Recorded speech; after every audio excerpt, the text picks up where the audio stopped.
రాముడు ఎలా చనిపోయాడో మీకు తెలుసా? చాలామందికి తెలియకపోవచ్చు. లక్ష్మణుడు ఎలా చనిపోయాడో, హనుమాన్ని మోసం చేసి రాముడు ఈ లోకాన్ని ఎందుకు వదిలిపెట్టిపోయాడో, హనుమాన్ ఇప్పుడు ఎక్కడ ఉన్నాడు, ఇవన్నీ ఈరోజు వీడియోలో తెలుసుకుందాం. వీడియో చివరి వరకు స్కిప్ చేయకుండా చూడండి. రాముడు రావణుడిని చంపివేశాడు. ఇక త్రేతాయుగం ముగిసే సమయం వచ్చింది. రాముడు అవతారం చలించాల్సిన సమయం రావడంతో శివుడు, బ్రహ్మదేవుడు ఇద్దరూ యమధర్మరాజుని నీవు రాముడి దగ్గరకు వెళ్లాల్సిన సమయం వచ్చింది యమ అని చెబుతారు. కానీ యమధర్మరాజు ఎంత ప్రయత్నించినా రాముడి దగ్గరికి కాదు కదా, కనీసం రాజ్యం దగ్గరికి కూడా రాలేదు. ఎందుకంటే సాక్షాత్తు మహాదేవుడి రూపమైన హనుమంతుడు ఎల్లప్పుడూ రాముడి పక్కనే రక్షణగా ఎవరిని దగ్గరికి రానివ్వకుండా కాపలా కాస్తున్నాడు.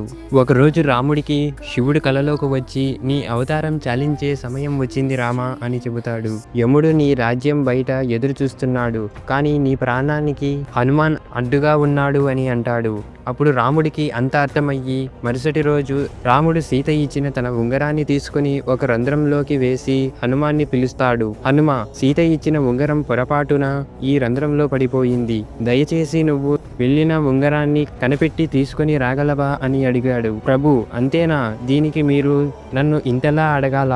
మీరు ఆజ్ఞాపిస్తే చాలు, అలా వెళ్ళి ఇలా తీసుకుని వస్తాను అనగా హనుమాన్ తన శరీరాన్ని చీమ అంత చిన్నగా మార్చుకొని ఆ రంధ్రంలోకి దూరుతాడు. అలా వెళ్తూ వెళ్తూ ఆ రంధ్రం పాతాళ లోకానికి దారి తీస్తుంది. అక్కడ నాగలోకానికి రాజు అయిన నాగరాజు ఉంటాడు. ఆయన దగ్గరికి వెళ్ళి నమస్కరించి, నాగరాజా, నా రాముడి ఉంగరం ఒక రంధ్రంలో పడి ఆ రంధ్రం పాతాళ లోకానికి దారి తీసింది.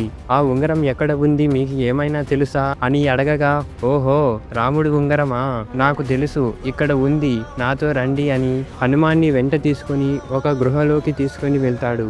ఈ గృహలోనే ఆ ఉంగరాలు ఉన్నాయి అనగా, ఉంగరాల, నాకు కావాల్సింది నా రాముడి ఉంగరమే కదా అని లోపలికి వెళ్ళి చూడగా హనుమాన్ ఆశ్చర్యపోతాడు. ఆ గృహ లోపల ఒకటి కాదు, రెండు కాదు, కొన్ని లక్షల కోట్ల బంగారు ఉంగరాలు ఉంటాయి. హనుమాన్ నవ్వుకొని, నాకు తెలియదా నా రాముడి ఉంగరం ఏదో అని వెతకడం మొదలు పెడతాడు. అయోధ్యలో హనుమంతుడు లేడు అని తెలుసుకొని ఇదే మంచి సమయం అని యముడు రాముడి దగ్గరకు వెళ్ళి, రామా, మీతో ఈరోజు ఏకాంతంగా చాలా ముఖ్యమైన విషయం మాట్లాడాలి. మనం మాట్లాడుకునే సమయంలో ఎవరైనా మధ్యలో వస్తే మరణ దండన ఇవ్వాల్సిందే అని అనగా రాముడు లక్ష్మణుడిని పిలిచి, ఈ బాధ్యత నీదే లక్ష్మణ, ద్వారం దగ్గర ఉండి లోపలికి ఎట్టి పరిస్థితిలోనూ ఎవరిని పంపించకు అని ఆజ్ఞాపిస్తాడు. సరే అన్నా అని లక్ష్మణుడు ద్వారం దగ్గర నిలబడుకొని ఉంటాడు. లోపల యముడు రాముడితో ఇలా అంటాడు, స్వామి, శివుడు మరియు బ్రహ్మ ఆజ్ఞ వలన నేను ఇక్కడికి వచ్చాను. మీరు ఈ రాముడి అవతారం ఉన్న కార్యం ముగిసింది.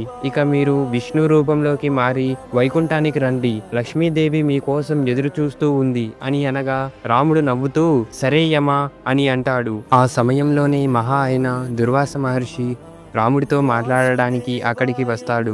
కానీ లక్ష్మణుడు, స్వామి, ఇక్కడ రాముల వారి ఏకాంతంగా ఉండాలనుకుంటున్నారు, మిమ్మల్ని ఇప్పుడు లోపలికి పంపలేను అని అనగా దుర్వాస మహర్షి కోపంతో, నేను ఇంత దూరం నుండి రాముడితో మాట్లాడడానికి వస్తే నన్ను లోపలికి పంపకుండా అడ్డుకుంటావా అని, ఇప్పుడు కానీ నన్ను నీవు లోపలికి పంపకపోతే అయోధ్య మొత్తం కాల్చి బూడిద చేస్తాను అని అంటాడు. లక్ష్మణుడికి ఏం చెయ్యాలో అర్థం అవ్వక, లోపలికి నేను వెళ్తాను, నాకు మాత్రమే మృత్యువు దండన కలుగుతుంది, లేదంటే దుర్వాస మహర్షి మొత్తం అయోధ్యాన్ని కాల్చేస్తాడు అని ఆలోచనలో పడి అయోధ్య ప్రజలు కాపాడడం కోసం తన ప్రాణాన్ని కూడా లెక్క చేయకుండా లోపలికి వచ్చి దుర్వాస మహర్షి వచ్చాడు అని చెబుతాడు. లక్ష్మణుడు లోపలికి రావడం చూసిన రాముడు బాధతో కృంగిపోతాడు. అయ్యో లక్ష్మణ, ఎంత పని చేశావు, నీకు తెలియదా లోపలికి వస్తే ఏం జరుగుతుందో అని, ఇప్పుడు నిన్ను నేను చంపాలి అని బాధపడతాడు. రాముడికి ఏం చెయ్యాలో తెలియక తన గురువైన వశిష్ఠ మునిని అడుగుతాడు. రామ, నువ్వు లక్ష్మణుడిని చంపనక్కర్లేదు, ఎప్పుడు నీ పక్కనే ఉండే లక్ష్మణుడు నీకు దూరంగా ఉంటే అది అతనికి మరణంతోనే సమానం, కాబట్టి లక్ష్మణుడిని రాజ్యబహిష్కరణ చెయ్యి చాలు అని చెబుతాడు. ఇది లక్ష్మణుడు విని, నీకు దూరంగా ఉండడం కంటే చనిపోవడమే మేలు కదా అన్నా అని సరయూ నదిలో జల సమాధి అయిపోతాడు. ఇది చూసిన అతని భార్య ఊర్మిళాదేవి కూడా జల సమాధి అయిపోతుంది. ఈ రెండు మరణాలను చూసిన రాముడు బాధతో కృంగిపోతూ నేను కూడా జలసమాధి అయిపోవాలని సరయూ నది తీరం దగ్గర నిలబడుకొని ఉంటాడు. ఇదే సమయంలో పాతాళ లోకంలో హనుమ ఏ ఉంగరం చూసినా నా రాముడి ఉంగరం లాగే ఉంది అని వెతికి వెతికి అలసిపోయి, ఓ నాగరాజా, ఏ ఉంగరం చూసినా రాముడి ఉంగరం లాగే ఉంది, అసలు ఇన్ని ఉంగరాలు ఇక్కడికి ఎలా వచ్చాయి అని అడుగుతాడు. అప్పుడు నాగరాజు ఇలా వివరిస్తాడు. త్రేతాయుగంలో విష్ణు రూపం అయిన రాముడు జన్మిస్తాడు. ఎప్పుడైతే ఒక బంగారు ఉంగరం పాతాళ లోకంలోకి పడుతుందో దాన్ని వెతుక్కుంటూ ఒక వానరం వస్తుంది. అప్పుడు భూమి మీద రాముడు అస్తమిస్తాడు. దాంతో త్రేతాయుగం అంతం అవుతుంది. హనుమాన్, ఇక్కడ ఎన్ని ఉంగరాలు ఉన్నాయి అంటే ఇన్నిసార్లు రాముడు అస్తమించాడు అని అర్థం. అన్ని త్రేతాయుగాలు ముగిశాయి అని అర్థం. జీవితం అంటే ఒక చక్రం హనుమ. ఒక చక్రం ముగిసిందంటే ఇంకొక చోట ప్రారంభం అవుతుంది అని.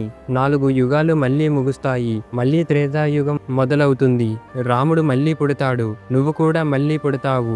ఇద్దరు కలిసి మళ్ళీ రావణుడిని హతమారుస్తారు అని నాగరాజు అంటాడు. హనుమంతుడు ఆశ్చర్యపోతాడు. అంతలోపు అయ్యో, నా రాముడు ఇప్పుడు మరణిస్తాడా అని చేతికి దొరికిన ఉంగరాన్ని తీసుకుని వెంటనే అయోధ్యకి చేరుకుంటాడు. అయోధ్య మొత్తం వెతికినా కూడా రాముడు ఎక్కడా కనిపించడు. అలా గాల్లో ఎగురుతూ ఎగురుతూ వెతుకుతూ ఉండగా సరయూ నదిలో రాముడు జలసమాధి అయిపోతూ కనబడతాడు. వెంటనే అతివేగంతో కిందికి వచ్చే లోపు రాముడు హనుమాన్ని చూస్తూ నదిలోకి వెళ్ళిపోతాడు. ఇదంతా చూసిన హనుమాన్ బాధతో గట్టిగా రామా, ప్రభు అని ఏడుస్తాడు. అయ్యో, ఇదంతా నా తప్పే, నేనే బుద్ధి లేని వాడిని, 1 నిమిషంలో వస్తాను అని ఇంత సమయం వృధా చేశాను, నా వల్లనే ఈ రోజు మీరు నాకు దూరం అయిపోయారు అని బాధపడుతూ ఏడుస్తూ కృంగిపోతూ ఉంటాడు. అప్పటికే రాముడు విష్ణు రూపంలోకి మారిపోయి ఉంటాడు. హనుమాన్ బాధని చూసి ప్రత్యక్షమై, హనుమ, ఇందులో నీ తప్పు ఏమీ లేదు, ఇదంతా జరగాల్సిందే, నువ్వు ఎంత చేసినా జరిగిన దానిని మార్చలేవు అని అంటాడు. ప్రభు, నేను కూడా మీతో పాటే మీ దగ్గరికి వస్తాను అని అనగా, లేదు హనుమ, నీలాంటి భక్తుడు ఈ భూమి మీదే ఉండి ధర్మరక్షణ చెయ్యాలి, నువ్వు ఎప్పటికీ చిరంజీవిగా ఉండి ప్రజల్ని కాపాడుతూ ఉండు అని అంటాడు. సరే ప్రభు, మీ ఆజ్ఞ అని హనుమాన్ ఆ ఉంగరాన్ని తన వేలికి తొడుక్కొని హిమాలయాల్లో రామనామాన్ని జపిస్తూ ఉంటాడు. ఇప్పటికీ కూడా మన హనుమాన్ రామనామాన్ని ఎవరు జపించినా ఆయన అనుగ్రహాన్ని మనకి ఇస్తూ మనల్ని కాపాడుతూ ఉంటాడు. ఇది రాముడు మరియు లక్ష్మణుడు మరణం వెనుక ఉన్న కథ. మీలో ఎంతమందికి ఈ విషయం తెలుసు? ప్రతి ఒక్కరికి రామాయణం ఎలా ముగిసిందో తెలియాలి. ఈ వీడియో ప్రతి ఒక్కరికి షేర్ చేయండి. మరిన్ని వీడియోస్ కోసం మన ఛానల్ని సబ్స్క్రైబ్ చేసుకోండి.